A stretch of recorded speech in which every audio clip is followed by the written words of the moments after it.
सुबह फजर के टाइम आपने सहरी खाई, जो भी आपने सहरी खाई, मैं नहीं जानता आपके सीमांचल में क्या क्या खाते हैं। हो सकता है कुछ लोग गोश्त भी खाते हो, सब्जी भी खाते हो, रोटी चावल भी खाते हो। जो भी आपने सहरी के टाइम खाया, जोहर की अजान हो गई। जाहिर है 4 बजे आपने सहरी खाई थी, 12:30 बजे जोहर की अजान हो रही है। 8 घंटे का टाइम गुजर चुका है, 8.5 घंटे का। मार्च का महीना चल रहा है, गर्मी का आलम है। आप मस्जिद में आए, आपने वजू करने के लिए पानी से अपने हाथों को धोया, चुल्लू में पानी लिया, मुंह में डाला, हलक सूख रहा है। सुबह 4 बजे के बाद आपने पानी नहीं पिया है, हलक सूख रहा है और पानी आपके मुंह में जा चुका है। अगर आप उस पानी के 2-4 कतरे हलक के नीचे उतार लें, वहां तो कोई कैमरा नहीं लगा है, वहां तो कोई कैमरा नहीं लगा है। लेकिन हां, एक बात आपसे यह भी कहना चाहूंगा, जिसके दिल में अल्लाह का डर ना हो, वो खाने काबा में जाके, मक्का में जाकर के भी वहां पर भी वो गंदा काम करता है। अभी कल एक साहब ने मुझको बताया कि खाने काबा के पास जो लोग तवाफ करते हैं, अगर दूसरे का सामान वो उठा लेंगे, उनको ये लगेगा लाखों की भीड़ है, कौन देखने जाता है। मगर हजारों कैमरे हरम में लगे हुए हैं, हजारों कैमरे लगे हुए हैं और पूरा कंट्रोल रूम मौजूद है और हजारों वहां सीआईडी के लोग और सीबीआई के लोग और पुलिस के लोग उन कैमरों पर नजर रखते हैं। अगर आपने दूसरे का सामान उठाया तो पुलिस फौरन कैमरे से आपको देख लेगी और आपसे पूछताछ हो सकती है। और दूसरे का सामान आपने अगर जानबूझ करके ले लिया है तो आप पकड़े जा सकते हैं। इसलिए जो लोग हज करने जाते, उमरा करने जाते, उनको यह सिखाया जाता है कि हरम में कोई भी सामान, आपका अपना सामान है तो अलग बात है, किसी का कोई सामान छूने की कोशिश। सुबह 4 बजे हमने सहरी में पानी पिया है, जोहर के वजू में पानी के कतरे मुंह के अंदर जा रहे हैं, 2-4 कतरे हलक के नीचे चले जाएं, कौन देखने जाता है। मगर बंदा 2-4 कतरे भी अपने हलक के नीचे जाने नहीं देता है। क्यों? अल्लाह ताला के आम क्या जवाब देंगे? हमारा रोजा बर्बाद हो जाएगा, हमारे रोजे का कोई मतलब नहीं रह जाएगा। इसीलिए अल्लाह के नबी फरमाते हैं कि अल्लाह ताला कहता है अस्सौमु ली व अना अजज़ी बिही, कि बंदा रोजा मेरे लिए रखता है और उसका बदला मैं ही दूंगा। यदौ तामहु व शराबहु व शहवतहु मिन अजली, बंदा मेरे लिए खाना छोड़ देता है, बंदा मेरे लिए पानी छोड़ देता है, बंदा मेरे लिए शहवत छोड़ देता है। बीवी मौजूद है, बीवी के पास नहीं जाता, खाना मौजूद है, खाना नहीं खाता है, पानी मौजूद है, पानी नहीं पीता है। अल्लाह के लिए रोजा हमें इखलास सिखाता है, रोजा हमें अल्लाह का डर सिखाता है। रोजे से सबसे बड़ा मकसद मेरे प्यारे साथियों यही है कि हमारे दिलों में अल्लाह का तकवा पैदा हो जाए। इसीलिए अल्लाह कुरान के दूसरे पारे में कहता है या अय्युहल्लज़ीना आमनू कुतिबा अलैकुमुस्सियामु कमा कुतिबा अलल्लज़ीना मिन क़ब्लिकुम लअल्लकुम तत्तकून। ऐ ईमान वालो, तुम पर रोजे फर्ज किए गए जिस तरीके से तुमसे पहले के लोगों पर फर्ज किए गए, ताकि तुम मुत्तकी बन जाओ, ताकि तुम्हारे दिलों में अल्लाह का तकवा, अल्लाह का डर पैदा हो जाए। रमजान का महीना, अगर हम ये कहें कि सैयदुश शुहूर है, तमाम महीनों का सरदार है, तो गलत नहीं है। इसीलिए हम जब रमजान का महीना, जब इसका नाम भी हम लेते तो क्या बोलते? रमजानुल मुबारक, बरकत वाला महीना। इसके नाम के साथ हमने मुबारक जोड़ दिया, और ये मुबारक जो हमने जोड़ा है रमजान के साथ, ये हमने नहीं जोड़ा है, ये खुद अल्लाह के प्यारे नबी जनाब मोहम्मद रसूलुल्लाह सल्लल्लाहु अलैहि वसल्लम ने जोड़ा है।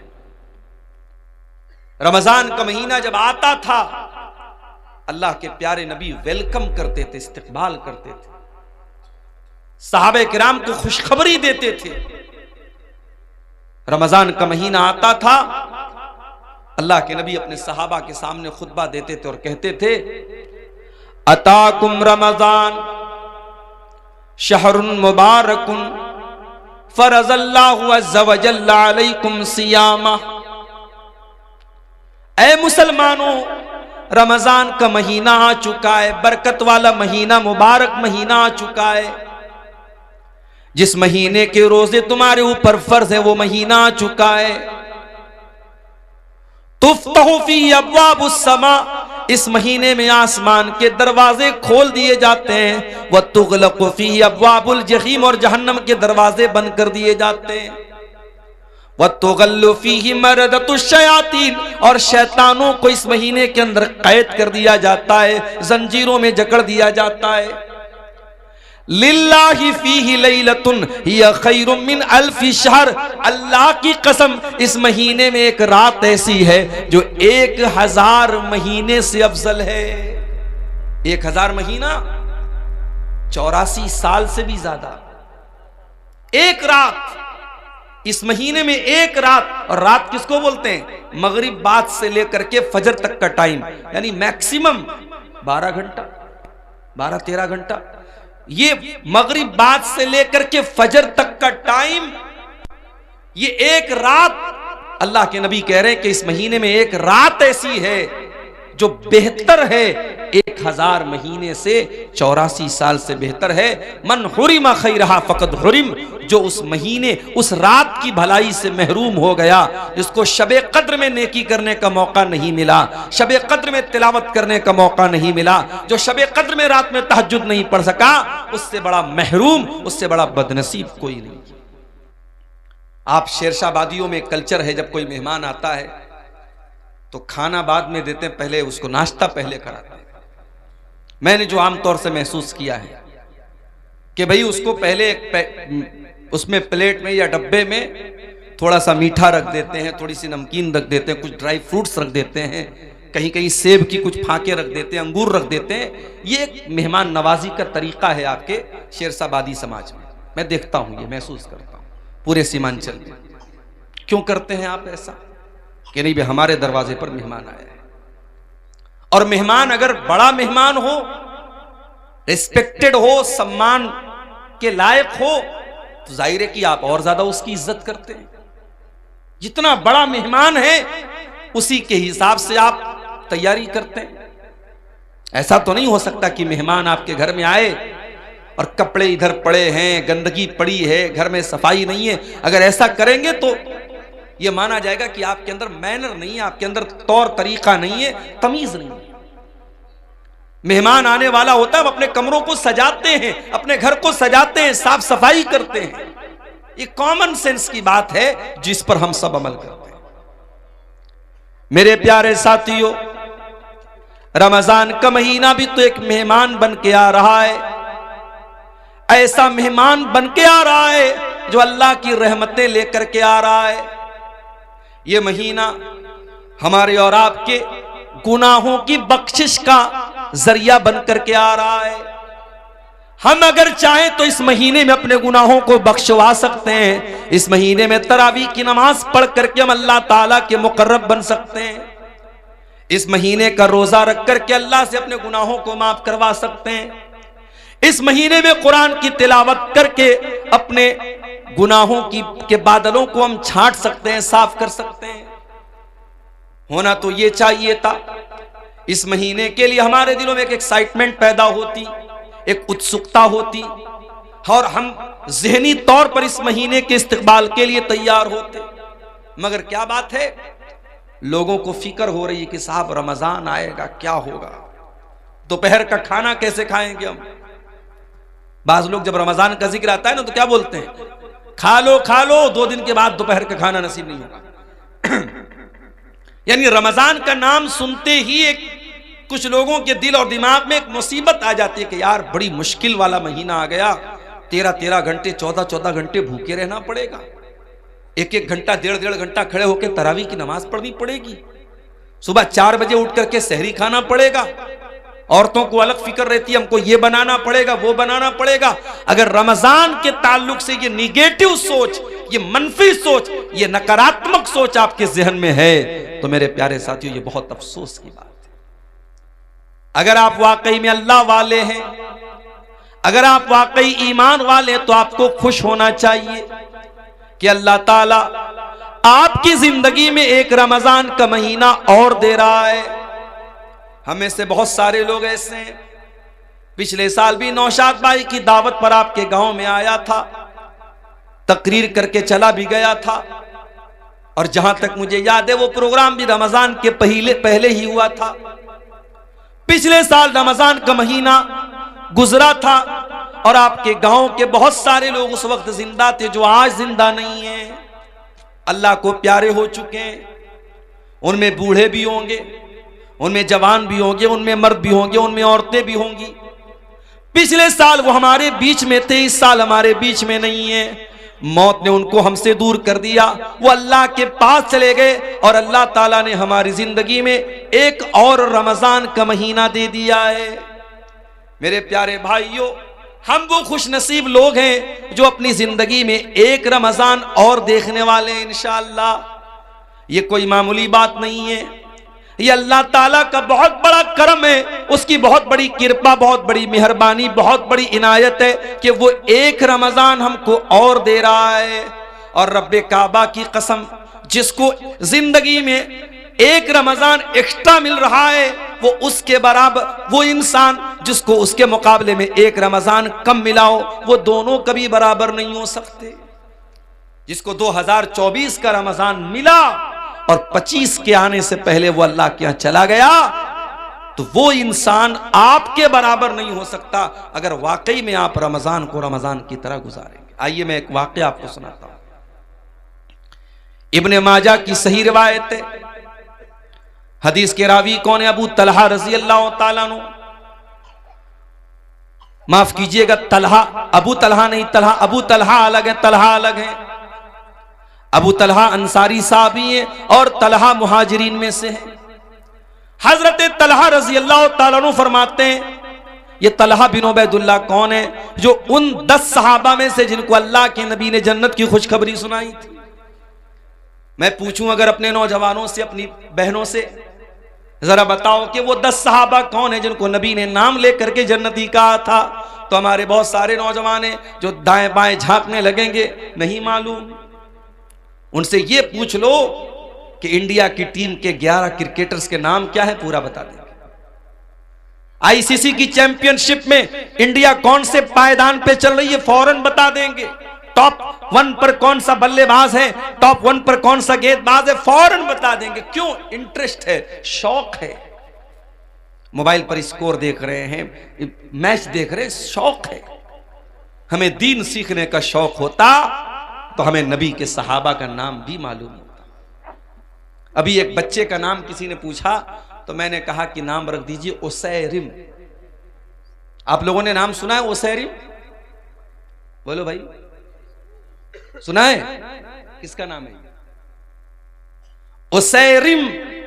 बहुत प्यारा नाम है। अगर आपके घर में बच्चा पैदा हो, ये नाम रख देना, आगे पीछे कुछ लगा देना, मोहम्मद उसैरिम या अब्दुल्ला उसैरिम। उसैरिम नाम जो है ये उस सहाबी का नाम है जो जंगे बद्र के मौके पर ईमान लाए और ईमान लाते ही जंगे बद्र में शामिल हो गए और अल्लाह की राह में लड़ते लड़ते शहीद हो गए।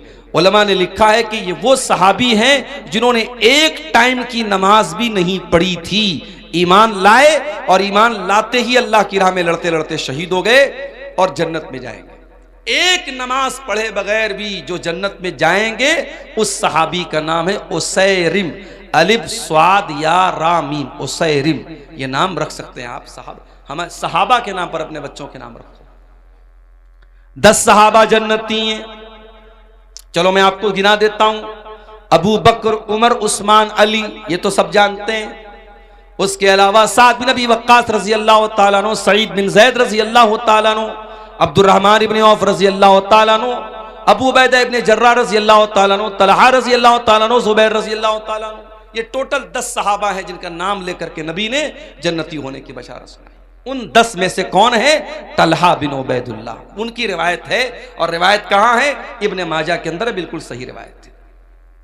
कहते अल्लाह के नबी के पास 2 लोग आए बहुत दूर से। दोनों ने एक साथ इस्लाम कबूल किया। वो दोनों दोस्त भी हो सकते थे, दोनों पड़ोसी भी हो सकते थे, दोनों भाई भी हो सकते थे। हदीस में उसकी वजाहत नहीं है। दोनों एक ही इलाके के रहने वाले थे, दोनों ईमान लाए, एक साथ ईमान लाए। लेकिन उनमें से एक ज्यादा मेहनती था दूसरे के मुकाबले में। एक दीन के कामों में ज्यादा एक्टिव था, ज्यादा चुस्ती वाला था, फुर्तीला था। एक थोड़ा उससे कम मेहनत करता था, एक ज्यादा मेहनत करता था। होता है, अपने घर में हम देखते हैं एक आदमी ज्यादा मेहनती होता है, दूसरा कम होता है। एक उसमें से ज्यादा एक्टिव था और वो जो ज्यादा एक्टिव था वो अल्लाह की राह में लड़ते लड़ते शहीद हो जाता है। उसका जो दोस्त होता है उसके 1 साल के बाद उसका इंतकाल होता है। पहला वाला जो मेहनती था वो अल्लाह की राह में लड़ते लड़ते शहीद होता है, दूसरा वाला नेचुरल तरीके से इंतकाल कर जाता है, मौत हो जाती है। हजरत तलहा कहते मैंने ख्वाब देखा कि मैं जन्नत के दरवाजे पर खड़ा हूं, इतने में जन्नत से एक निकलने वाला निकला, यानी फरिश्ता निकला, और जो इंसान बाद में जिसका इंतकाल हुआ था और जो दीन के मामले में कम मेहनत करता था, उस फरिश्ते ने उसको जन्नत में जाने की इजाजत दी कि तुम जन्नत में चले जाओ। उसके बाद उसने उससे कहा जो ज्यादा मेहनती था और अल्लाह की राह में जो लड़ते लड़ते शहीद हुआ था, उससे कहा तुम चले जाओ। उसके बाद वो फरिश्ता मेरे पास आया और उसने कहा फ़इन्नका लम यानी लका बादु, अभी तुम्हारे जन्नत में जाने का टाइम नहीं आया है। हजरत तलहा कहते तो उसके बाद मेरी नींद खुल गई। मैंने जब अपना ये ख्वाब सहाबा को बयान किया फ़अजिबू लिज़ालिका, तो सहाबा को बहुत अजीब लगा कि ऐसा कैसे हो सकता है कि जो इंसान अल्लाह की राह में शहीद हो गया और जो दीन के मामले में ज्यादा मेहनत करता था वो बाद में जन्नत में जा रहा है, और जो नॉर्मल तरीके से मरा था वो पहले जन्नत में जा रहा है, ऐसा कैसे हो सकता है। सहाबा को इस बात पर बहुत ताज्जुब हुआ। जब ये बात अल्लाह के नबी तक पहुंची, आपने सहाबा से पूछा कि तुम्हें किस बात पर ताज्जुब हो रहा है। आए अल्लाह के नबी, हमें इसी बात पर ताज्जुब हो रहा है कि जो इंसान बाद में जिसका इंतकाल हुआ था वो जन्नत में पहले कैसे चला गया। आपने फरमाया अलैसा कद मकस बादहु सनतन, जिसका इंतकाल 1 साल बाद हुआ था, क्या अपने भाई के मरने के बाद 1 साल तक उसकी जिंदगी में 1 साल एक्स्ट्रा उसको मिला कि नहीं मिला, 1 साल ज्यादा मिला कि नहीं मिला। हाँ अल्लाह के नबी ज्यादा मिला। अलैसा कद अदरक रमजान व सामा, क्या उसकी जिंदगी में 1 रमजान और ज्यादा मिला कि नहीं मिला। हाँ अल्लाह के नबी 1 रमजान और ज्यादा मिला। क्या उसने जिंदगी में 1 रमजान का रोजा ज्यादा रखा कि नहीं रखा। हाँ अल्लाह के नबी उसने 1 रमजान का महीना रोजा ज्यादा रखा। क्या उसने 1 साल के अंदर अपने भाई के मुकाबले में 1 साल ज्यादा नमाज पढ़ी कि नहीं पढ़ी। हाँ अल्लाह के नबी उसने 1 साल ज्यादा नमाज पढ़ी। आपने फरमाया फमा बैनहुमा अबादु मिम्मा बैनल अर्दि वस्समा, उन दोनों के मकाम और मर्तबे के बीच में वही दूरी है जो आसमान और जमीन के बीच की दूरी है। ऐ मेरे सहाबा, जिसकी जिंदगी में 1 रमजान और मिल गया उसकी बराबरी कोई कर ही नहीं सकता। उसके उन दोनों के मर्तबे के बीच में उतना ही फासला है जितना आसमान और जमीन के बीच में है। ये हमारी खुशनसीबी है। अल्लाह हमें 1 रमजान और दे रहा है मेरे साथी। अल्लाह चाहता, और अभी भी अगर अल्लाह चाहे, रमजान का चांद निकलने से पहले हमारी जान जा सकती है, कोई हादसा हो सकता है, कोई मुसीबत आ सकती है, कोई बीमारी आ सकती है। अल्लाह ताला हमें तौफीक दे रहा है कि हमें 1 रमजान और मिल रहा है। इसीलिए सहाबा किराम क्या करते थे, ताबईन क्या करते थे, वो रमजान का इंतजार किया करते थे और अल्लाह से दुआ किया करते थे अल्लाहुम्मा बल्लिगना रमजान, आय अल्लाह तू रमजान तक हमको पहुंचा दे। आय अल्लाह इतनी जिंदगी दे दे, इतनी सांसें दे दे कि रमजान का महीना हमको मिल जाए। और रमजान में सारी मेहनत करते थे, अमल करते थे, और जब रमजान गुजर जाता था तो दुआ करते थे अल्लाहुम्मा तकब्बल मिन्ना रमजान, आय अल्लाह हमने रमजान में जो तरावी की नमाज पढ़ी, जो रोजा रखा, जो तिलावत की, जो एतकाफ किया, जो भी हमने नेकी की, आय अल्लाह तू हमारी नेकी को कबूल कर ले। 6 महीना इंतजार करते थे रमजान का, और 6 महीना रमजान में जो इबादत करते थे उसकी कबूलियत की दुआएं किया करते थे। कौन? सहाबा, ताबईन और इस उम्मत के असलाफ। मेरे प्यारे साथियों, हम वो खुशनसीब लोग हैं, हमें रमजान का महीना मिला है। अगर हमारे दिमाग में एक्साइटमेंट नहीं है, रमजान को लेकर के हमारे दिमाग में कोई तैयारी नहीं है, तो ये खतरे की घंटी है। हमें ये समझ लेना चाहिए कि हमारा ईमान बहुत कमजोर है। इसीलिए अल्लाह ताला कुरान में मुनाफिकों के बारे में कहता है वलौ अरादुल खुरूज लअद्दू लहू उद्दतन। ये मुनाफिक लोग जो बहाना करते हैं कि हमारे पास जाने का सामान नहीं था, हमारे पास तैयारी होती तो हम भी जंग के मैदान में जाते, हम भी जंगे तबूक में शामिल होते। ऐ नबी, ये मुनाफिक लोग झूठ बोल रहे हैं। वलौ अरादुल खुरूज लअद्दू लहू उद्दतन, अगर वाकई में इन मुनाफिकों ने तैयारी, अगर इनको जाने का इरादा होता तो इन्होंने तैयारी की होती। वलाकिन करिहल्लाहु बिआतहुम फसब्बतहुम, लेकिन अल्लाह ताला को मंजूर यही था। ये काहिल लोग हैं, ये कामचोर लोग हैं, ये सुस्त लोग हैं। अल्लाह ताला को मंजूर ही नहीं था कि ये आपके साथ जंग के मैदान में जाएं, इसलिए अल्लाह ताला ने इनको बिठा दिया। वकील क़ुदू माल क़ौमिल क़ाइदीन, अल्लाह ने इनसे कह दिया कि जाओ, जो बैठ गए तुम भी उनके साथ बैठ जाओ, तुम्हें मोमिनों के साथ जाना नसीब नहीं होगा। इसलिए मेरे प्यारे साथियों, रमजान के महीने को लेकर के अगर दिल में एक तैयारी नहीं है तो हमारे और आपके लिए बहुत खतरे की घंटी है मेरे साथ। रमजान का महीना वो महीना है, नबी अकरम मिंबर पे चढ़ते हैं। अबू हुरैरा रज़ी अल्लाह ताला अन्हु हदीस के रावी हैं। आप मिंबर पे चढ़ते और 3 मरतबा फरमाते आमीन आमीन आमीन। साहबा कहते हैं अल्लाह के नबी क्या बात है, आप आमीन क्यों बोल रहे हैं 3 बार? आपने कहा जब मैंने मिंबर की पहली सीढ़ी पर कदम रखा, जिब्रील आए और उन्होंने कहा कि जो इंसान रमजान का महीना पाए फलम युगफर लहू, और उसकी बख्शिश न हो सके, फकद अबदहुल्लाह, अल्लाह ताला अपनी रहमत से दूर कर दे उस इंसान को, बर्बाद हो जाए वो इंसान जो रमजान का महीना पाए और अपनी बख्शिश न करवा सके। जिब्रील ने ये बद्दुआ की और मुझसे कहा कि आमीन कहो, तो मैंने आमीन कहा। फिर जब मैं दूसरी सीढ़ी पर पहुंचा, जिब्रील ने कहा कि जो अपने माँ बाप में से दोनों को या किसी एक को बुढ़ापे की हालत में पाए और उसके माँ बाप उसको जन्नत में दाखिल न कर पाए। बड़ा मसला है मेरे भाई। माँ की तरफ से आज मदरसे में चंदा देने को हम तैयार हैं, बाप की तरफ से मस्जिद बनवाने को तैयार है, ट्यूबवेल बनाने को तैयार है। माँ जिंदा होती है तो माँ के ऊपर 5 रुपया खर्च करने में भी हमारा दिल घबराता है। बाप जिंदा है तो बाप को 100 रुपया देने में भी हमारी जान निकलती है। और माँ के मरने के बाद और बाप के मरने के बाद बड़ी मोहब्बत हमारे दिल में पैदा हो जाती है और मस्जिदें बनवाते हैं, मदरसे बनवाते हैं। माफ करना मेरे प्यारे साथियों, जितना खर्च आप माँ बाप के मरने के बाद उनको सवाब पहुंचाने के लिए करते हैं, अगर उनकी जिंदगी में उतना खर्च करते तो शायद आप जन्नत में चले जाते। माँ बाप की कदर करो मेरे भाइयों, उनकी जिंदगी में उनको रुलाना, उनकी आंखों में आंसू लाना और मरने के बाद उनकी तरफ से बड़े बड़े चंदे देना और उनके बैठ के दुआएं करना, उनकी कब्र पे जाके रोना, ये ढकोसलेबाजी और कुछ नहीं है। माफ कीजिएगा, माँ बाप की जिंदगी में कदर करो मेरे साथ।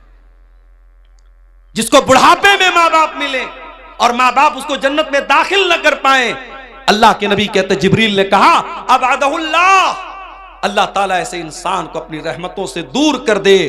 जिब्रील ने बद्दुआ की और मैंने कहा आमीन। उसके बाद जब मिंबर की तीसरी सीढ़ी पर मैं चढ़ा तो जिब्रील ने कहा वो इंसान जिसके सामने ऐ नबी आपका नाम लिया जाए, जिसके सामने मोहम्मद कहा जाए सल्लल्लाहु अलैहि वसल्लम, और वो आपका नाम सुनने के बाद आपके ऊपर दरूद न पड़े, सल्लल्लाहु अलैहि वसल्लम न पड़े, उस इंसान के ऊपर भी अल्लाह की लानत बरसे, उस इंसान को भी अल्लाह अपनी रहमत से दूर कर दे।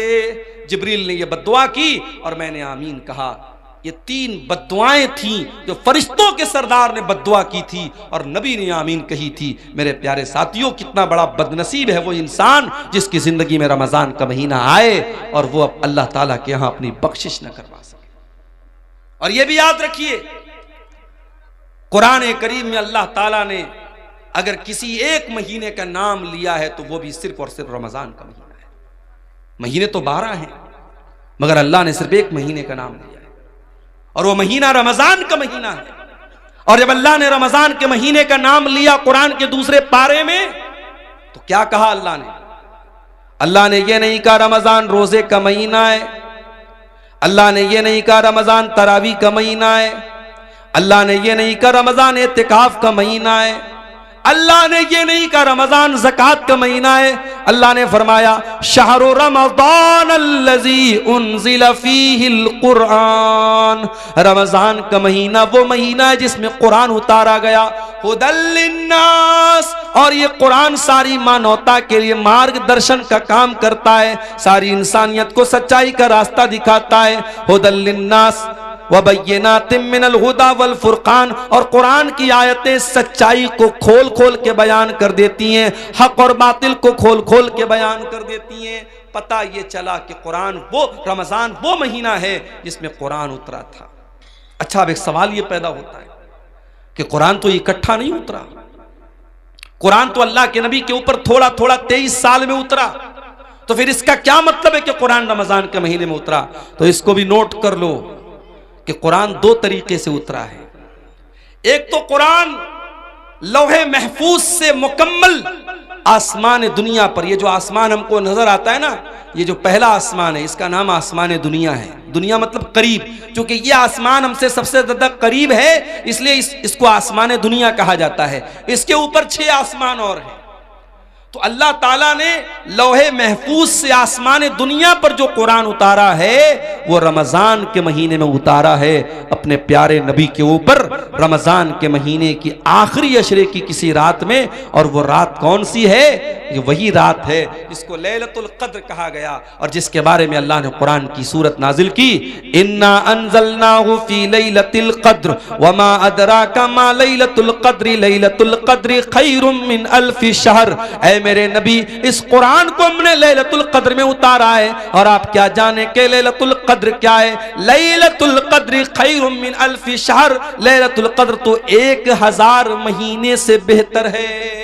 तो एक तो कुरान अल्लाह ताला के यहां से आसमान पर उतरा, फिर वहां से थोड़ा थोड़ा करके हमारे नबी के ऊपर उतरा है। इसलिए अल्लाह कह रहा है कि रमजान का महीना वो महीना है जिसमें कुरान उतारा गया है।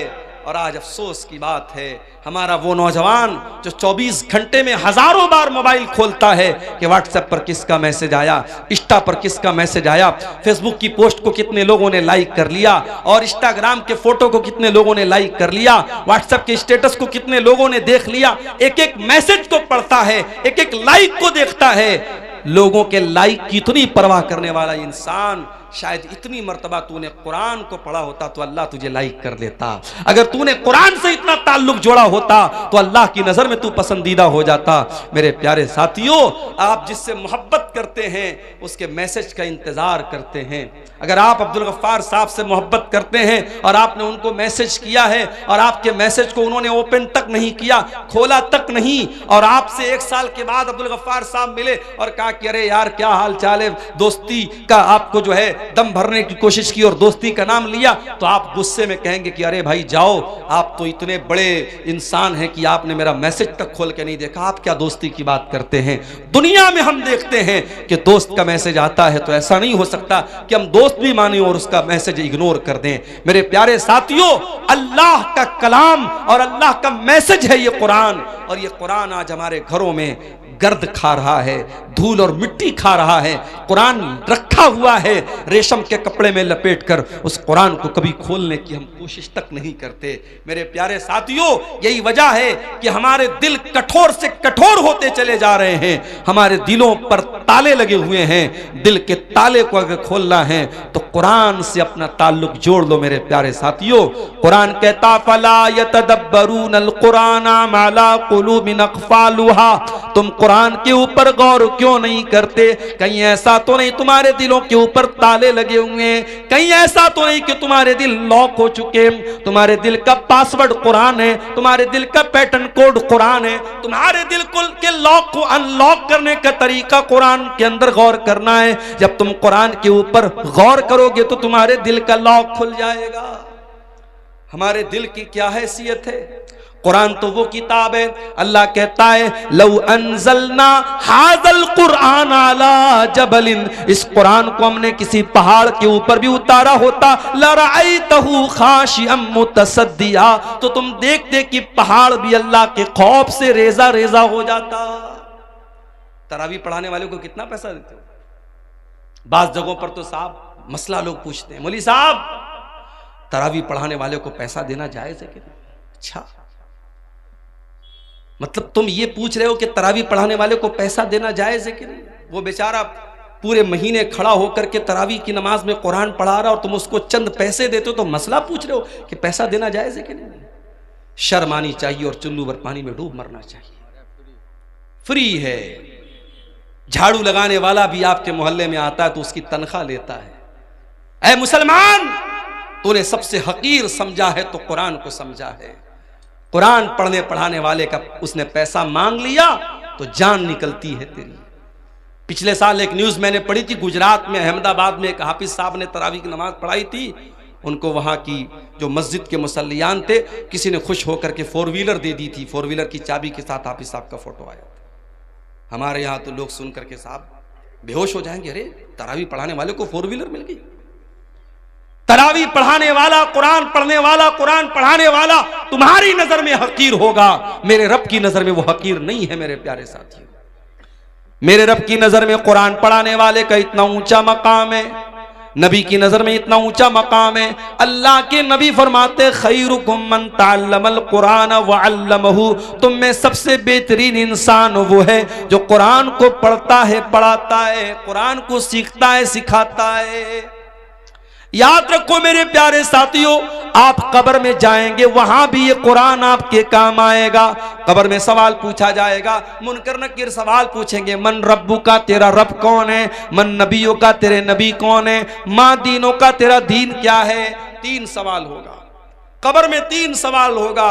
और माफ करना, इन तीनों सवालों का जवाब मैथमेटिक्स की किताबों में नहीं मिलेगा, साइंस और जियोग्राफी की किताबों में नहीं मिलेगा, हिस्ट्री की किताबों में नहीं मिलेगा, भूगोल की किताबों में नहीं मिलेगा। इन तीनों सवालों का जवाब कहां मिलेगा? जब मोमिन सही जवाब देगा, मेरा रब अल्लाह है, मेरे नबी मोहम्मद सल्लल्लाहु अलैहि वसल्लम है, मेरा दीन इस्लाम है, तो फरिश्ता पूछेगा वमा युद्री का, तुझे इन तीनों सवालों का जवाब कैसे पता चला?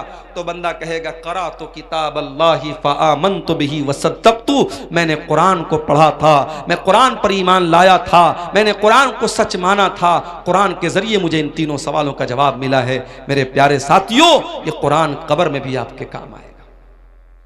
औलाद के लिए मेहनत करने वालों, अपनी औलाद को सुख देने के लिए हराम की जायदाद पर कब्जा करने वालों, दूसरों की जमीन हड़पने वालों, सूद और ब्याज का पैसा अपने घर में ला करके अपनी औलाद को पालने वालों, तुम भी कान खोल करके सुन लो, कयामत के दिन ये औलाद भी तुम्हारे काम नहीं आएगी, औलाद भी काम नहीं आएगी।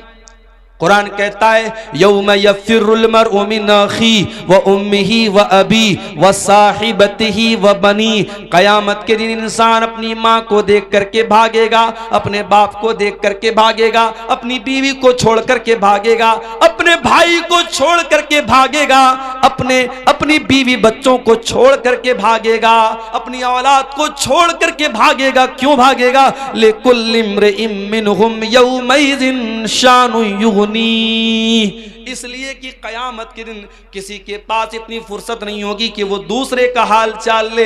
कयामत के दिन तो नफसी नफसी का आलम होगा, हर इंसान को अपनी पड़ी होगी, वह औलाद भी आपके काम नहीं आएगी। लेकिन एक चीज कयामत के दिन भी काम आएगी।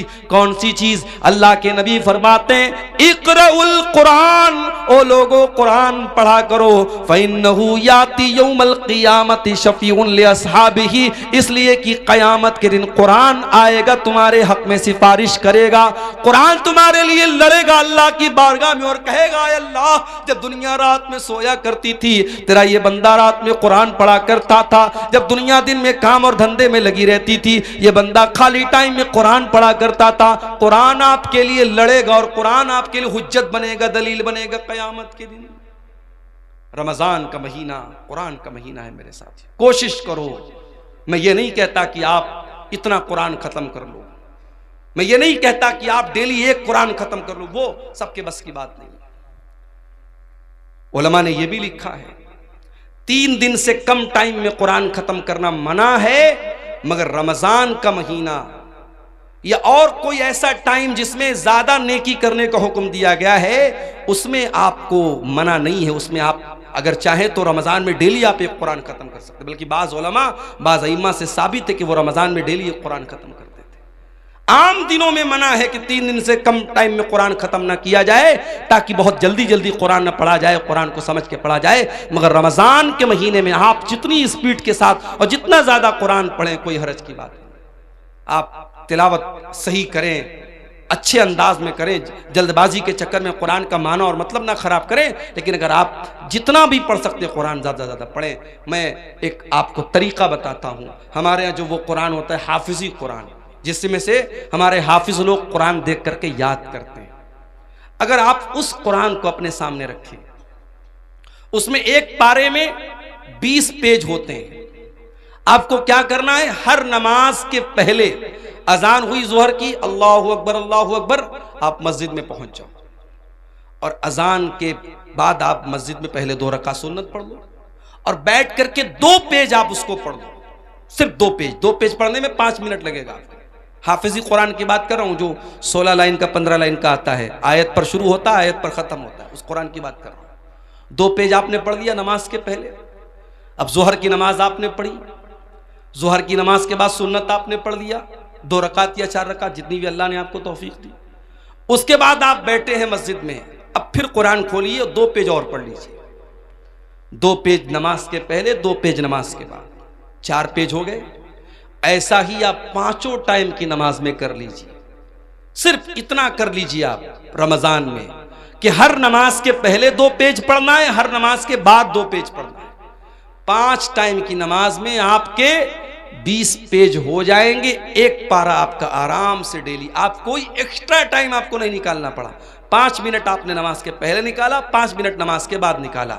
आप हर नमाज के बाद इस तरीके से भी करेंगे, एक्स्ट्रा टाइम नहीं भी निकालेंगे, तो कम से कम एक कुरान तो आप रमजान में खत्म कर लेंगे इंशाअल्लाह। ये एक मैं तरीका आपको बता रहा हूं। रमजान कुरान का महीना है मेरे साथियों, तवज्जो दो। और 2 तरीके की तिलावत करो रमजान। एक तिलावत तो ये वाली कर लो कि बस पढ़ना है, सिर्फ पढ़ोगे तब भी सवाब मिलेगा। और एक तिलावत और करो कि समझ करके पढ़ना है। अल्हम्दुलिल्लाहि रब्बिल आलमीन। अब ये आयत आपने पढ़ी, अब नीचे तर्जमा पढ़ लो। तमाम तारीफें अल्लाह के लिए हैं जो सारे जहान का रब है। फिर हो सके तो कोई तफसीर पढ़ लो, तफसीर इब्ने कसीर आती है उर्दू में, वो देख लो। अहसनुल बयान उर्दू की बहुत अच्छी तफसीर है, उसको देख लो। अगर कोई किताब नहीं पढ़ सकते, मोबाइल पर ऐप आता है तफसीर का, अहसनुल बयान का ऐप भी आता है, ऐप से पढ़ लो। धीरे धीरे एक एक आयत की तफसीर जितना टाइम निकाल सकते हो पढ़ो। कुरान पढ़ने का और कुरान पर गौर करने का महीना है रमजान का। ये 2 काम हमें और आपको करना है मेरे साथ। और आगे बढ़िए। सीमांचल के इलाके में बैठा हूं मैं। जब तक मौलाना अजीजुर रहमान साहब यहां आकर के तरन्नुम के साथ बंगला जबान में दुआएं न करें, मदरसे को चंदा नहीं मिलेगा। कई जगहों पर लोगों ने मुझसे कहा, मौलाना आप चंदा कीजिए, मुझे चंदा करना आता नहीं। और मैं वो लंबी लंबी ये जो दुआएं देते हैं दान देने वाले को तरन्नुम के साथ बंगला ज़बान में, अल्लाह ताला बिल्कुल जन्नतुल फिरदौस में पहुंचा देते, मैं पहुंचा भी नहीं सकता मैं। तो अब ये जो मिजाज हमारा बना है कि जब तक दुआ नहीं करेगा सामने वाला, ऐलान नहीं करेगा माइक से, तब तक हम चंदा नहीं देंगे। ये मिजाज भी बदलने की जरूरत है। जरूरी नहीं है कि हर बात का माइक में ऐलान कराया जाए। बनारस में एक मस्जिद बन रही है हमारे मोहल्ले के करीब में। एक अल्लाह का बंदा आया, नमाज उसने पढ़ी, उसने ऐलान सुना कि यह मस्जिद की तामीर का काम चल रहा है। मस्जिद की कमेटी के जिम्मेदार के कान में धीरे से उसने कहा, मौलाना साहब मस्जिद की तामीर में जितना छड़ लगेगा मैं देने को तैयार। कोई ऐलान नहीं हुआ, कोई माइक पर लंबी चौड़ी दुआएं उसके लिए नहीं की गई। उसके दिल में अल्लाह ने यह बात डाली, मस्जिद बन रही है, जितना छड़ लगेगा मेरी तरफ से लगेगा, जितना सरिया लगेगा मेरी तरफ से लगेगा। कोई अल्लाह का बंदा आता है, कहता जितने सीमेंट लगेंगे मैं दे दूंगा। काम इस तरीके से होता है मेरे प्यारे साथियों। आज हमारे अंदर अगर किसी चीज की कमी है तो इखलास की कमी है। किसी गरीब को राशन का किट भी हम देते हैं ना, तो फोटो खींचते हैं और अखबार में डालते हैं कि हमने एक गरीब की मदद की। गरीब की मदद तुमने क्या की? तुमने गरीब की इज्जत को नीलाम कर दिया। जिस गरीब को तुमने कैमरे के सामने फोटो खींच करके मीडिया पे डाला है, उस गरीब की क्या इज्जत नहीं है? क्या उसकी कोई इज्जत नफ्स नहीं, उसकी कोई खुददारी नहीं है? किसी की मदद करने के नाम पे उसकी इज्जत को नीलाम करते हो। किसी जमाने में मुहावरा तक कहावत थी, नेकी कर दरिया में डाल। अब कहावत बदल गई, अब नेकी कर फेसबुक पर डाल, नेकी कर यूट्यूब पर डाल, नेकी कर स्टेटस पे डाल। अब तो साहब खाने काबा का तवाफ भी हो रहा तो वहां भी सेल्फी ले रहे हैं। अब एक ही चीज की सेल्फी बची है, अब्बा मर जाएं तो उनकी लाश के साथ भी सेल्फी ले जाए। अब वो भी लोग लेना शुरू कर दिए हैं, अपने मरे हुए बाप के साथ भी लोग सेल्फी ले रहे हैं। अल्लाह माफ करे हम सब। नुमाइश का दौर है, शोहरत का दौर है, रियाकारी का दौर है। रमजान का महीना हमें ये सबक भी सिखाता है मेरे साथी कि कुछ इबादतें ऐसी भी होनी चाहिए जो हमारे और अल्लाह के बीच में होनी चाहिए, और रोजा ऐसी ही एक इबादत है। सुबह फजर के टाइम आपने सहरी खाई, जो भी आपने सहरी खाई, मैं नहीं जानता आपके सीमांचल में क्या क्या खाते हैं। हो सकता है कुछ लोग गोश्त भी खाते हो, सब्जी भी खाते हो, रोटी चावल भी खाते हो। जो भी आपने सहरी के टाइम खाया, सुहर की अजान हो गई। जाहिर है 4 बजे आपने सहरी खाई थी, 12:30 बजे अज़हर की अजान हो रही है। 8 घंटे का टाइम गुजर चुका है, 8.5 घंटे का। मार्च का महीना चल रहा है, गर्मी का आलम है। आप मस्जिद में आए, आपने वजू करने के लिए पानी से अपने हाथों को धोया, चुल्लू में पानी लिया, मुंह में डाला, हलक सूख रहा है। सुबह 4 बजे के बाद आपने पानी नहीं पिया है, हलक सूख रहा है और पानी आपके मुंह में जा चुका है। अगर आप उस पानी के 2-4 कतरे हलक के नीचे उतार लें, वहां तो कोई कैमरा नहीं लगा है, वहां तो कोई कैमरा नहीं लगा है। लेकिन हां, एक बात आपसे यह भी कहना चाहूंगा, जिसके दिल में अल्लाह का डर ना हो, वो खाने काबा में जाके, मक्का में जाकर के भी वहां पर भी वो गंदा काम करता है। अभी कल एक साहब ने मुझको बताया कि खाने काबा के पास जो लोग तवाफ करते हैं, अगर दूसरे का सामान वो उठा लेंगे, उनको ये लगेगा लाखों की भीड़ है, कौन देखने जाता है। मगर हजारों कैमरे हरम में लगे हुए हैं, हजारों कैमरे लगे हुए हैं और पूरा कंट्रोल रूम मौजूद है, और हजारों वहां सीआईडी के लोग और सीबीआई के लोग और पुलिस के लोग उन कैमरों पर नजर रखते हैं। अगर आपने दूसरे का सामान उठाया तो पुलिस फौरन कैमरे से आपको देख लेगी और आपसे पूछताछ हो सकती है। और दूसरे का सामान आपने अगर जानबूझ करके ले लिया है तो आप पकड़े जा सकते हैं। इसलिए जो लोग हज करने जाते हैं, उमरा करने जाते हैं, उनको यह सिखाया जाता है कि हरम में कोई भी सामान, आपका अपना सामान है तो अलग बात है, किसी का कोई सामान छूने की कोशिश मत करना। एक साहब ने एक वाकया बताया कि तवाफ के दौरान एक हिंदुस्तानी हाजी और हिंदुस्तानी मुसलमान, 50 साल के ऊपर का मुसलमान, बार बार औरतों को टच कर रहा था। तवाफ के दौरान वो गंदा इंसान बार बार औरतों को टच कर रहा था, और कैमरे की नजर से जो कंट्रोल रूम में पुलिस वाले मौजूद थे, वो बार बार देख रहे थे कि ये इंसान 1 बार नहीं, 2 बार नहीं, इसने 20 बार ऐसा किया। पुलिस ने उसको अरेस्ट कर लिया। जब जेल में पहुंचा है वो इंसान, उसके जवान बेटे पहुंचे, उसकी बेटियां पहुंची, नहीं हमारा बाप इतना गंदा काम नहीं कर सकता। पुलिस वालों ने कैमरे की क्लिप ला के सामने रख दी, तो देख लो तुम्हारे बाप ने क्या किया है। इसका मतलब यह हुआ कि जो ठरकी इंसान होता है, जो गंदा इंसान होता है, जिसके दिमाग में शैतान भरा होता है, वो मक्के में पहुंच जाए, खाने काबा के पास पहुंच जाए, वहां भी उसके दिमाग की गंदगी खत्म नहीं होती है मेरे साथी।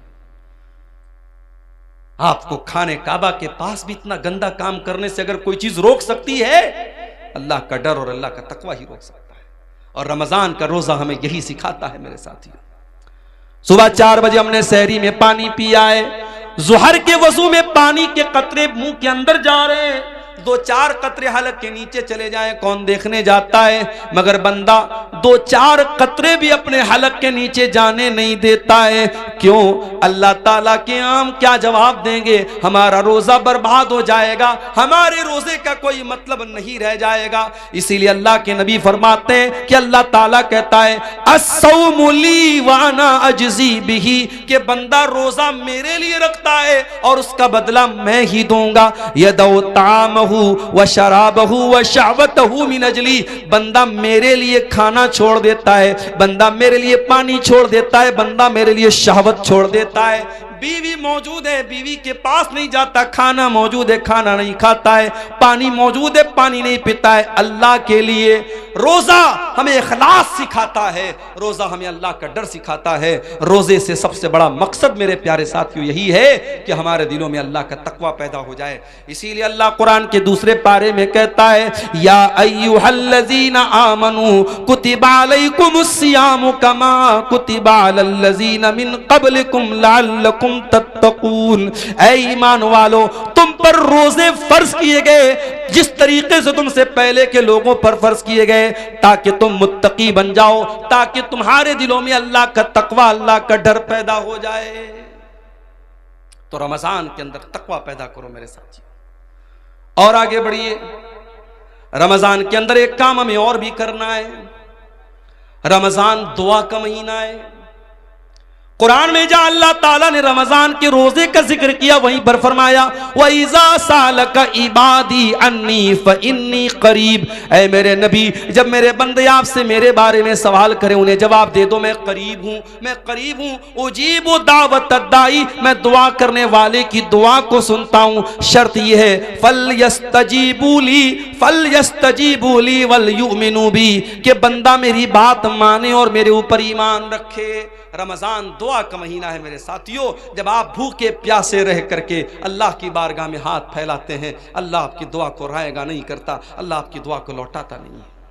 इसीलिए अल्लाह के नबी फरमाते हैं, सलासु दावतिन ला तुरद, 3 लोगों की दुआ अल्लाह ताला लौटाता नहीं है। दावतुल वालिदिल वलदिही, एक बाप की दुआ, बाप जब अपनी औलाद के हक में दुआ करता, अल्लाह उस दुआ को कभी लौटाता नहीं है। वह दावतुल मुसाफिर, और मुसाफिर की दुआ को अल्लाह ताला लौटाता नहीं है। वह दावतुस साइम, और रोजेदार की दुआ को भी अल्लाह ताला लौटाता नहीं है। रोजे की हालत में मेरे प्यारे साथियों दुआ करो, अपने लिए भी दुआ करो, अपने बच्चों के लिए दुआ करो, अपने माँ बाप के लिए दुआ करो, सारी उम्मत के लिए दुआ करो, मुल्क के हालात के लिए दुआ करो, अपने कारोबार और रोजी रोटी के लिए दुआ करो। और बेहतर यह है कि जो अल्लाह के नबी जो दुआएं करते थे, आप दुआ की कोई किताब ले लो। एक अच्छी सी किताब का नाम मैं आपको बता रहा हूं, हिस्नुल मुस्लिम, बहुत अच्छी किताब है दुआ की। आप ऑनलाइन भी इसको अपने मोबाइल के प्ले स्टोर में जाके इसको डाउनलोड कर सकते हैं। उसमें छोटी छोटी दुआएं हैं, आप देख के उनको पढ़ लीजिए या याद करके पढ़ लीजिए।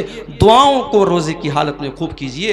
रमजान दुआ का महीना है मेरे प्यारे साथी। रमजान सब्र और बर्दाश्त का भी महीना है। आप रोजे की हालत में, एक इंसान आपके पास आता है, गाली दे देता है आपको, बुरा भला कह देता है आपको, आप सुबह से कुछ खाए नहीं है, भूखे हैं। और जब इंसान भूखा रहता है तो उसका पारा और हाई हो जाता है, उसका बीपी और बढ़ जाता है, उसको और ज्यादा गुस्सा आने लगता है। होना तो ये चाहिए था कि जब आप रोजे की हालत में हैं और कोई आपको आ करके गाली दे दे, तो होना तो ये चाहिए था कि शरीयत आपको इजाजत दे दे कि आप तो भूखे प्यासे हैं, आप गाली का जवाब गाली से दे सकते हैं, आप गुस्से का जवाब गुस्से से दे सकते हैं। होना तो ये चाहिए था, मगर नहीं।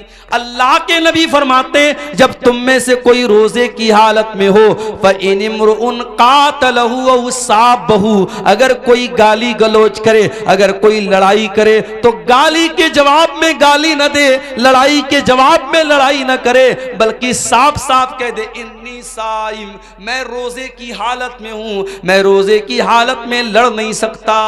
ओ लोगों जो रोजे की हालत में गाली गलोच करते हो, ओ लोगों जो रोजे की हालत में लोगों से लड़ाई झगड़े करते हो, खबरदार खबरदार, तुमने रोजे का मतलब ही नहीं समझा। रोजा सिर्फ खाने से रुकने का नाम नहीं, पानी से रुकने का नाम नहीं। अल्लाह के नबी फरमाते हैं, मल्लम यदा कौल ज़ूर वल अमल बिही, जो झूठी बात को अपनी जबान से निकालता है और झूठी बात पर अमल करता है, फलैसा लिल्लाहि हाजतुन, तो अल्लाह को कोई जरूरत नहीं कि वो अपना खाना छोड़ दे, पानी छोड़ दे। रोजे की हालत में कंट्रोल करो अपने आप को। रोजा हमें कंट्रोल करना सिखाता है, रोजा हमें यह सिखाता है अगर अल्लाह के हुक्म पर हम खाना छोड़ सकते हैं, पानी छोड़ सकते हैं, बीवी हलाल है बीवी को के करीब नहीं जाते हैं, खाना हलाल है खाना नहीं खाते हैं, पानी हलाल है पानी नहीं पीते हैं, अगर अल्लाह के हुक्म पर हलाल छोड़ सकते हैं तो बीड़ी पीने वालों तुम बीड़ी क्यों नहीं छोड़ सकते, सिगरेट पीने वालों तुम सिगरेट क्यों नहीं छोड़ सकते, तंबाकू खाने वालों तुम तंबाकू क्यों नहीं छोड़ सकते, और शराब पीने वालों तुम शराब क्यों नहीं छोड़ सकते। जब अल्लाह के हुक्म पर 1 महीने के तुम हलाल छोड़ सकते हो तो जो चीजें हराम है, जो चीजें नुकसानदेह हैं, जो चीजें तुम्हारी सेहत के लिए हानिकारक हैं, जो तुम्हारे शरीर को नष्ट कर रही है, बर्बाद कर रही है, वो गुटखा, वो खैनी, वो तंबाकू, वो सिगरेट, वो बीड़ी तुम क्यों नहीं छोड़ सकते हो। रोजा हराम को छुड़वा रहा है, हराम को छोड़ने की प्रैक्टिस करवा रहा है। मेरे प्यारे साथ रमजान का ये महीना हमें एक सबक और दे रहा है। कभी आपने गौर किया ज़कात हम रमजान ही में क्यों निकालते हैं? सारे मदरसे वाले अपने चंदा करने के लिए सफीरों को रमजान में ही क्यों भेजते हैं? 90% पूरी दुनिया के मुसलमान रमजान में ज़कात क्यों निकालते हैं? क्योंकि रमजान का महीना सखावत का महीना है, दान करने का महीना है, अल्लाह की राह में देने का महीना है। हजरत अब्दुल्ला बिन अब्बास कहते हैं कि अल्लाह के प्यारे नबी सबसे ज्यादा सखावत किया करते थे, और जब रमजान का महीना आता था और अल्लाह के प्यारे नबी जिब्रील से मिलकर के कुरान पढ़ा करते थे, कुरान का दौर किया करते थे, तो आपकी सखावत और बढ़ जाती थी। आप तेज चलने वाली आंधी से भी ज्यादा सखावत करते थे। रमजान में सखावत करो मेरे साथियों। आज अफसोस की बात है, ज़कात वसूलने के लिए लोग आते हैं, बड़े बड़े सेठ लोग लाइन लगवाते हैं, बेचारा ज़कात लेने वाला भिखारी बनकर के लाइन लगाता है, तब जाकर के उसको ज़कात मिलती है। अरे तुझे तो एहसानमंद होना चाहिए, तुझे तो शुक्रिया अदा करना चाहिए कि वो ज़कात लेने वाला तेरे दरवाजे तक आया है, उसने तेरा काम आसान कर दिया, तेरी इबादत को आसान कर दिया, और तू भिखारियों की तरह उसकी लाइन लगवाता है। माफ करना मेरे प्यारे साथियों, ज़कात कोई भीख नहीं है, ज़कात कोई एहसान नहीं है। ज़कात हमारे माल में अल्लाह का हक है। हम जो माल कमाते हैं उस माल की, हमारे माल पर 2.5% जो ज़कात हम देते हैं वो माल में अल्लाह का हक है। और रमज़ान में हमें कोशिश ये करनी चाहिए कि अपने माल की ज़कात हम निकाल दें, और ज़कात के अलावा भी हम सदका खैरात करें, क्योंकि हमारे प्यारे नबी सल्लल्लाहु अलैहि वसल्लम इस महीने में कसरत से सदका और खैरात किया करते थे। रमज़ान का ये महीना एक सबक हमें और भी देता है। दुनिया में करोड़ों लोग ऐसे हैं जिनको दोनों टाइम का खाना नसीब नहीं होता। हम और आप आराम से अपने घर में देसी मुर्गा खा रहे हैं, गाय का गोश्त, जो भी आपके यहां जानवर ज़बा होता है, आप हलाल जानवरों का गोश्त खाते हैं। जो भी आपको अल्लाह ताला ने नेमतें दी आप उसको खाते हैं। लेकिन दुनिया में करोड़ों इंसान ऐसे हैं जो भूखे और प्यासे रहते हैं, उनके पास खाने को खाना नहीं है। मेरे प्यारे साथियों, रमजान का महीना वो महीना है जिस महीने में आप 13-14 घंटे भूखे रहते हैं। अमीर को भी भूखा रहना है, गरीब को भी रहना है, करोड़पति को भी रहना है, और एक सामान्य आदमी को भी रहना है। ये रमजान में भूखे रह करके आपको ये सबक सिखाया जाता है कि ऐ मेरे बंदो, तुम तो अपनी मर्जी से भूखे हो, तुम्हारे पास खाना है तब भी तुम नहीं खाते हो, तुम्हारे पास पीने को चीजें तब भी तुम नहीं पीते हो। इस दुनिया में करोड़ों लोग ऐसे हैं जो मजबूरी की वजह से भूखे रहते हैं, उनके पास कोई चीज नहीं कि वो खा सके, वो बेचारे न खाने को कुछ है न पानी को कुछ है। रमजान के इस महीने में जब आप दस्तरखान पर तरह तरह की चीजों को खाने के लिए बैठा करो मेरे साथियों, तो आप फलस्तीन के शहर गाजा के अपने उन भाइयों को याद कर लेना, जब हेलीकॉप्टर से खाने की किटें उनको फेंकी जाती हैं, उनके छोटे छोटे बच्चे खुश हो जाते हैं। 3 दिन बाद 4 दिन बाद उनको खाने को कुछ मिल जाता है। मेरे प्यारे साथियों, वो भी तो आपके मुसलमान भाई हैं, वो भी तो आपके कलमा गो भाई हैं, इसी धरती पर रहते हैं। उनके घरों को तबाह कर दिया गया, उनके कारोबारों को बर्बाद कर दिया गया, उनकी दुकानों पर बुलडोजर चला दिया गया, उन अपने अपने गरीब और मजबूर भाइयों को याद करने का महीना है रमजान का महीना। उन भूखों की भूख का एहसास हमको दिलाता है और ये एहसास होता है कि अल्लाह हम तो अपनी मर्जी से भूखे हैं, ये तो बेचारे मजबूरी में भूखे हैं। उन भूखों को खाना खिलाने की फिक्र करने का जज्बा रमजान हमारे अंदर पैदा करता है। इसीलिए अल्लाह के प्यारे नबी ने रमजान के महीने में रोजेदार को इफ्तार कराने की बहुत फजीलत बयान की और आपने कहा मन फत्तर साइमन, जो किसी रोजेदार को इफ्तार कराता है तो जितना रोजा रखने वाले को सवाब मिलेगा उतना ही इफ्तार कराने वाले को सवाब मिलेगा। मेरे प्यारे साथियों, रमजान में हमने साउथ इंडिया में देखा कि लोग रात रात भर सहरी खिला रहे हैं, इफ्तार का इंतजाम करा रहे हैं। हरम के अंदर आप कभी रमजान में आपको उम्रा करने का मौका मिले, आप जाके देखिए, कहीं पे बिस्किट बट रहा है, कहीं पे केक बट रहा है, कहीं पे खजूर बट रही है, कहीं पे जमजम बट रहा है। कितने अल्लाह के बंदे करोड़पति लोग हैं, वो लोगों को बांट रहे हैं कि रोजेदारों के इफ्तार में मेरा भी पैसा शामिल हो जाए, रोजेदार के हलक में मेरे भी खाने पीने की चीजें पहुंच जाएं। मेरे प्यारे साथियों, ये जज्बा रमजान हमें अपने अंदर पैदा करने की, हमें जज्बा हमारे अंदर पैदा करता है। और आखिरी बात मेरे प्यारे साथियों, रमजान का महीना हमें अपने अंदर चेंजिंग लाने का सबक देता है। जैसे ही रमजान का महीना आएगा हमारी जिंदगी चेंज हो जाएगी। ऐसे आम तौर से जो लोग फजर में भी उठते हैं, वो फजर में उठते हैं, नमाज पढ़ते हैं, लेकिन रमजान के महीने में आप फजर से भी 1 घंटा पहले उठते हैं, ब्रश करते हैं, बाथरूम जाते हैं, उसके बाद आप बैठ करके सहरी करते हैं, फिर दिन में आपकी आदत है 11 महीने आप दोपहर का खाना खाते हैं, सुबह 10 बजे नाश्ता करते हैं। रमजान के महीने में कोई नाश्ता नहीं, कोई दोपहर का खाना नहीं, सुबह सहरी आपने खाई, फिर डायरेक्ट आप इफ्तार के टाइम खाते हैं। सोने का टाइम बदल गया, खाने का टाइम बदल गया। रमजान में 1 महीने के लिए जिंदगी बदल जाती है। सबक ये मिला कि अगर हम अपने आप को बदलना चाहें तो बहुत कुछ बदल सकते हैं। मेरे प्यारे साथियों, शायर कहता है खुदा ने आज तक उस कौम की हालत नहीं बदली, न हो जिसको ख्याल खुद अपनी हालत के बदलने का। अगर कौम के हालात को बदलना है, अगर मिल्लत के हालात को बदलना है, तो रमजान का महीना एक सबक दे रहा है कि 1 महीने के लिए अगर अपने टाइम टेबल को हम बदल सकते हैं तो हम कौम और मिल्लत के हालात को भी मेरे साथियों बदल सकते हैं। सवालात कुछ आए हैं, क्या नापाकी की हालत में सहरी खा सकते हैं? अगर रात में इंसान नापाक हुआ है और उसी हालत में फजर की अजान हो गई, उसी हालत में फजर की अजान हो गई, कोई हरज की बात नहीं है। उसी हालत में सहरी खा लिया, कोई हरज की बात नहीं। लेकिन अगर नापाक हुआ है और फजर की अजान हो गई तो जल्दी से जाकर के गुस्ल कर ले ताकि जमात से नमाज पढ़े।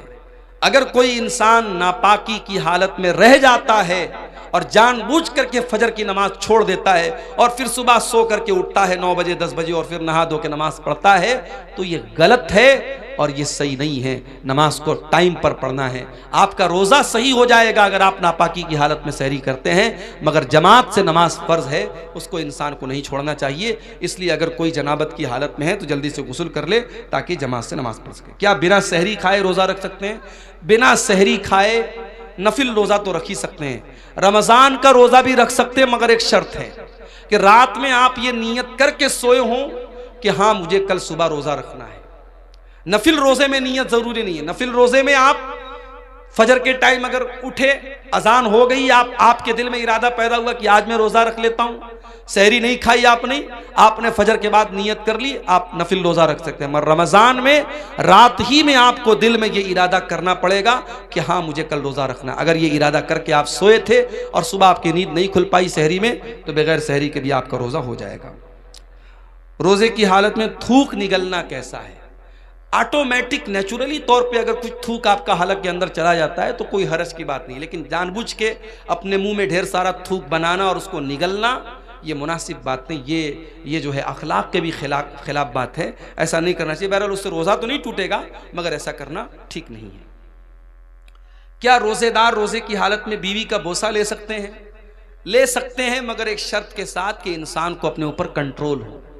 पता लगा कि बीवी का बोसा लेने गया और नापाक हो गया तो मसला हो जाएगा, फिर वो एक रोज़ा ही नहीं जाएगा, उसको 60 रोज़ा रखना पड़ जाएगा, या 60 मिस्किनों को खाना खिलाना पड़ जाएगा, या लगातार 2 महीना उसको रोज़ा रखना पड़ेगा, तो वो बहुत भारी पड़ जाएगा। इसलिए जो इंसान अपने नफ्स पर कंट्रोल कर सकता है उसको इस बात की इजाज़त दी जा सकती है, इससे रोज़ा नहीं टूटता है। ठीक है। जो शख्स किसी बीमारी की हालत में रोज़ा ना रख सके तो उसका क्या मसला होगा? अगर बीमारी ऐसी है कि आज बीमारी है कल ठीक हो जाएगी तो उसको तो कज़ा करना है, लेकिन बीमारी ऐसी है कि अब ठीक नहीं होगी, जैसे शुगर हो गया, टीबी हो गई, अब ये तो ठीक होना बहुत मुश्किल है, तो ऐसा इंसान जिसकी बीमारी लाइलाज है या अब उम्र के साथ रहेगी वो बीमारी, तो ऐसा इंसान अगर रोज़ा नहीं रख पा रहा है तो हर रोज़े के बदले एक मिस्कीन को खाना खिलाएगा। एक मिस्कीन को 2 टाइम का खाना उसको खिलाना रहेगा। बेहतर यह कि खाना खिला दे या 2 टाइम के खाने का जो अनाज है वो अनाज दे दे। अगर अनाज देने में भी कोई प्रॉब्लम है तब बहुत मजबूरी की हालत में उसका पैसा दे सकता है, वरना शरीयत में इताम का लफ्ज़ आया, खाना खिलाने का लफ्ज़ आया है, तो खाना ही देना चाहिए या खाने की जगह अनाज देना चाहिए। रोज़े की हालत में गुल या कोई नशावर चीज़ों का इस्तेमाल करना कैसा? बिल्कुल गलत है। रोज़ा जब आप जायज़ चीज़ों को छोड़ रहे हैं तो भाई गुल क्यों नहीं छोड़ रहे हैं आप? कोई कह रहा है कि साहब हम गुल इसलिए करते हैं पेट साफ होता है, अरे भाई किसी और चीज़ से साफ कर लो अपना पेट, गुल से मत साफ करो। और गुल एक ऐसी चीज़ होती है कि कुछ ना कुछ उसका असर मुंह के अंदर महसूस होता है। तो रोज़े की हालत बहुत, अगर आपकी मजबूरी है तो आप सुबह सहरी के पहले जो है यानी फजर के पहले आप कर लीजिए, वो भी उस सूरत में जब गुल के अंदर नशा ना हो। अगर गुल के अंदर किसी तरीके का नशा है तो रोजे के पहले या रोजे के बाद में या रोजे की हालत में किसी भी सूरत में वो सही नहीं है। रोजे की हालत में अगर कोई शख्स अपनी बीवी से हम बिस्तरी कर ले तो वो क्या करे? जानबूझ करके अगर ऐसा करता है तो रोजे का उसको कफ़ारा देना पड़ेगा। कफ़ारा क्या है? लगातार 60 दिन जो है वो रोजा रखे। अगर उसकी ताकत नहीं है तो 60 मिस्कीनों को खाना खिलाए। अगर कोई मुसलमान किसी गैर मुस्लिम को रूम किराए पे दे दिया और उसमें मूर्ति रखकर मूर्ति की पूजा करे तो क्या ये सही है? अब जब आपने गैर मुस्लिम को दिया है तो आपको सोच समझ के देना चाहिए था। आपने दिया है तो आप मना तो नहीं कर सकते। गैर मुस्लिम है तो अपनी तो पूजा करेगा ही, लेकिन बहरहाल आप अगर ये शर्त लगा दें कि भाई देखो ठीक है हम तुमको दुकान के लिए दे रहे हैं मगर इसमें पूजा पाठ मत करो, अगर ये शर्त लगा सकते हैं और सामने वाला इस शर्त पर अमल कर सकता है तो अच्छी बात है। लेकिन अगर ये शर्त लगाए बगैर आपने दिया है और वो कर रहा है तो आप कैसे रोक पाएंगे? इसलिए कुरान की आयत है कि बुराई के कामों में एक दूसरे की मदद मत करो। ये एक तरीके का शिर्क हो रहा है जो आपके घर में हो रहा है, तो आप शिर्क के कामों में सपोर्ट का सबब न बने, उससे बचने की कोशिश करें।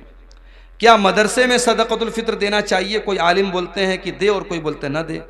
अगर मदरसे में गरीब बच्चे हैं, गरीब बच्चों के ऊपर वो पैसा खर्च हो रहा है, उसका अलग हिसाब किताब है कि सदक़तुल फित्र का जो अनाज है वो उन्हीं गरीब बच्चों पर खर्च हो रहा है या वो रकम उन गरीब बच्चों पर खर्च हो रही है, तब तो दिया जा सकता है। लेकिन आम तौर से उसमें मुदर्रिसीन की तनख्वाह भी दी जा रही है, मदरसे की तामीर भी हो रही है, तो ऐसी सूरत में देना ठीक नहीं है, क्योंकि सदक़तुल फित्र का पैसा मिस्कीन को देने का हुक्म है, हर जगह देने का हुक्म नहीं है।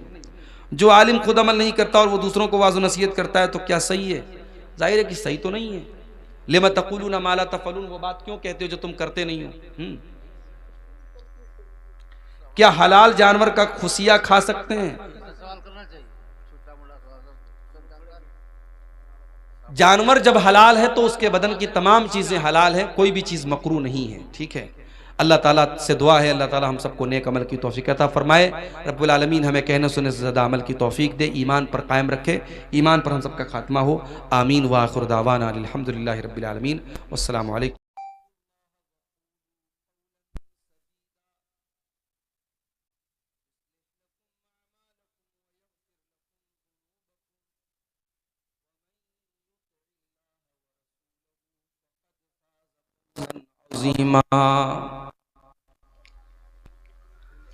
अम्मा बाद फ़इन्न खैरल हदीथ किताबुल्लाह व खैरल हदी हदी मुहम्मदिन सल्लल्लाहु अलैहि वसल्लम व शर्रल उमूरि मुहदसातुहा व कुल्ल मुहदसतिन बिदअह व कुल्ल बिदअतिन ज़लालह व कुल्ल ज़लालतिन फिन्नार।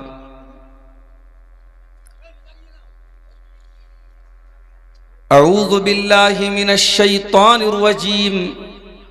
बिस्मिल्लाहिर रहमानिर रहीम। शहरु रमज़ान अल्लज़ी उन्ज़िल फ़ीहिल क़ुरआन हुदल लिन्नासि व बय्यिनातिम मिनल हुदा वल फ़ुरक़ान फ़मन शहिद मिनकुमुश शहरा फ़लयसुम वमन कान मरीदन औ अला सफ़रिन फ़इद्दतुम मिन अय्यामिन उख़र युरीदुल्लाहु बिकुमुल युस्रा वला युरीदु बिकुमुल उस्रा वलितुकमिलुल इद्दत वलितुकब्बिरुल्लाह अला मा हदाकुम वलअल्लकुम तशकुरून।